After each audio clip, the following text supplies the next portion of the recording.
I'm getting sick of repeating this, okay?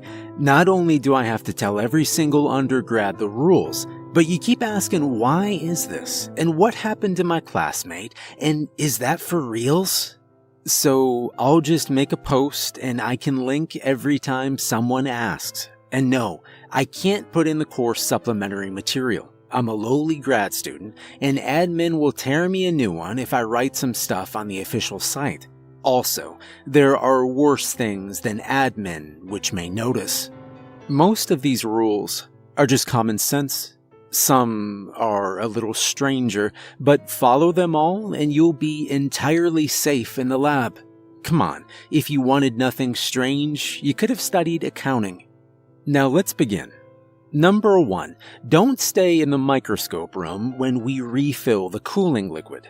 Why do I even have to say this? Did you sleep through every single class in your life?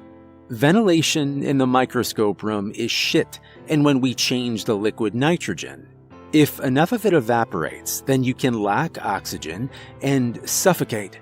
That's a really dumb way to go to the hospital or die. Number 2, don't go into Lab 3 at night. To start with, you shouldn't be at uni after 6 p.m. It's illegal, but I know how things go in reality. We've got to finish projects and professors with crazy expectations. You shouldn't go into Lab 3 either, and there's a sign to remind you. But I know you people get bored or really need a screwdriver, and you see it's always full of pristine instrumentation. So, okay. If you really need it, go inside Lab 3 and have a quick look, or take your shiny voltmeter or whatever. But not after sundown. I'd write a poem if I were to tell you all the reasons, and you wouldn't even believe me.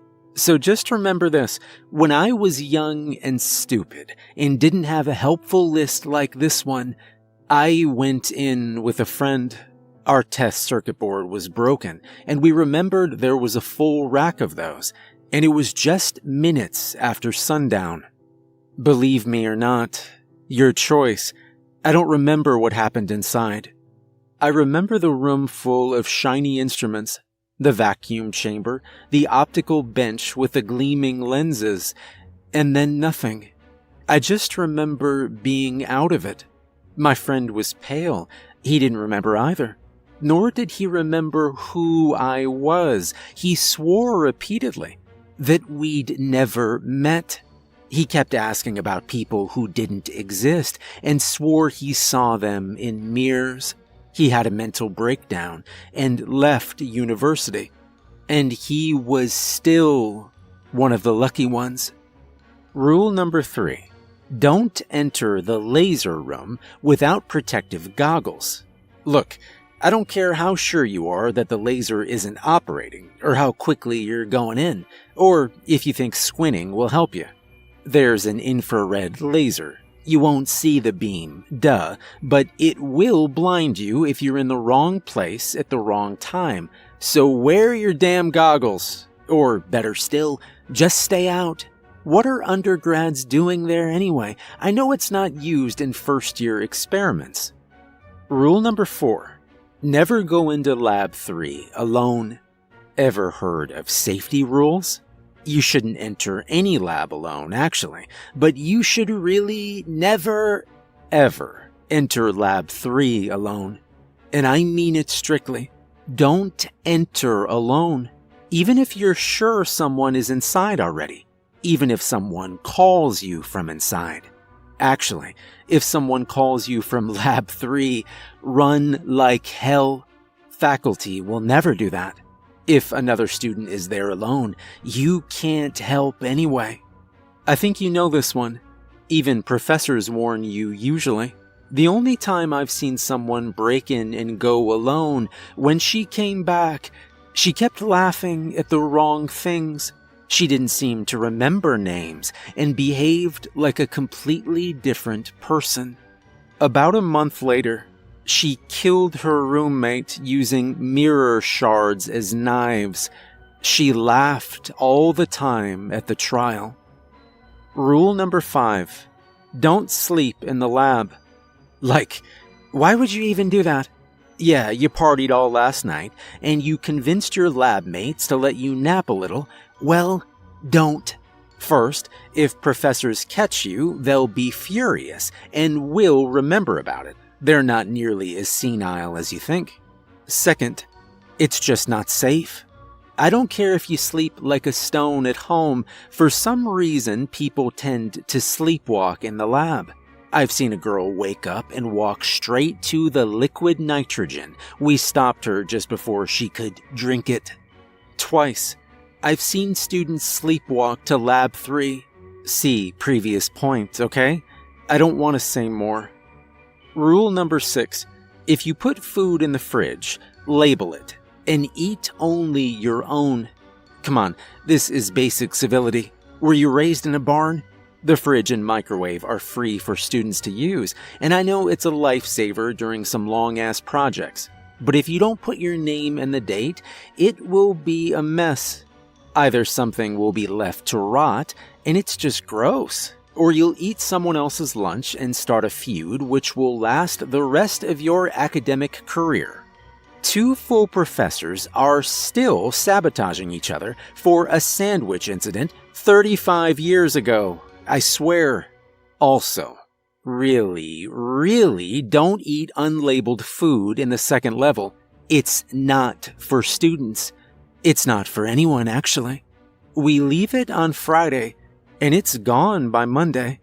Don't ask questions about this one, okay? Just don't eat it. Ever. Rule number 7. Don't bring mirrors inside the lab. Yeah, I know like half of you picked lab mates in the hopes of hitting on them during those long, boring hours, and the other half are stuck with someone who is hitting on them. Tough luck. If you wanted a sentimental life, you should have gone for the humanities. Anyway, if you really have to check your greasy hair in the mirror, leave the lab and go to the first floor toilets. Do not bring mirrors in the laboratory. They're a real hazard in many ways. There's a frickin' laser in Lab 4, so just don't, okay? And even if you keep away from the optics equipment, mirrors do weird things in our labs. Sometimes you see people who aren't there. If that happens, first, you're breaking the rules. Ditch the mirror now and kick yourself as you deserve. Second, and most important, do not speak to them. Ever. Just don't go into Lab 3, okay? You might be safe as long as you're with company and the sun is up, but you know what? Don't anyway. Because we can't really know. You want to know what I mean? Yeah. You want, because all you snotty undergrads have no sense of what's good for you. So hear me well. I don't like speaking about this. You won't find any proof of it. If you want to laugh, do. Think it's a prank, whatever. Just don't go into the lab. Remember what I said about my friend who forgot about me? We were doing the transistor current response experiment. You still do it, it's boring as hell, but the professor loves it to bits. So you'll know it's usually 3 people doing it. Well, apparently we were only 2 that day. I can't remember why we weren't given a full team. Even if the class isn't divisible by 3, professor gives you a PTA as a 3rd member or makes 4 student groups. Because doing that experiment in 2 is a hassle. I remember doing the experiment too. I worked on the circuit board. My friend read the results on the oscilloscope. We said the numbers aloud. But for the life of me, I can't remember who wrote them down. I even asked the professor.